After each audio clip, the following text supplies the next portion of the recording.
नमस्कार दोस्तों, महाकाल न्यूज में आप सभी का स्वागत है। दोस्तों, काजल राघवानी के ऊपर नीलकमल सिंह का जोरदार हमला। जी हाँ, एकदम जोरदार हमला नीलकमल सिंह का। और कौन सा हमला नीलकमल सिंह किए हैं काजल राघवानी के ऊपर, आज इस वीडियो में बताएंगे। वीडियो को पूरा देखिएगा बिना स्किप के। लेकिन आप हमारे चैनल पर पहली बार आए हैं तो चैनल को सब्सक्राइब कर बेल आइकन को दबा दीजिएगा और वीडियो को लाइक कर दीजिएगा।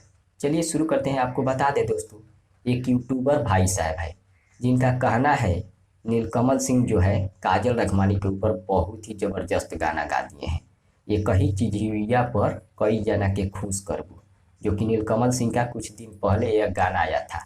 और इस गाने को लेकर उन भाई साहब का कहना है कि नीलकमल सिंह जो यह गाना गाए हैं ये काजल राघवानी के ऊपर गाए हैं, क्योंकि काजल राघवानी जो है कभी खेसारी जी के साथ, कभी पवन जी के साथ, कभी चिंटू जी के साथ, मतलब कितने लोगों के साथ काम करती है।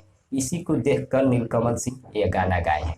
लेकिन जहाँ तक मुझे लगता है, नीलकमल सिंह काजल राघवानी को देखकर गाना नहीं गाए हैं।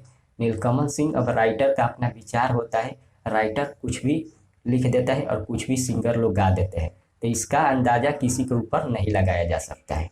अब आप सबका क्या राय है इस गाने को लेकर, कमेंट के जरिए जरूर बताइए। तब तक मिलते हैं अगले वीडियो में। धन्यवाद।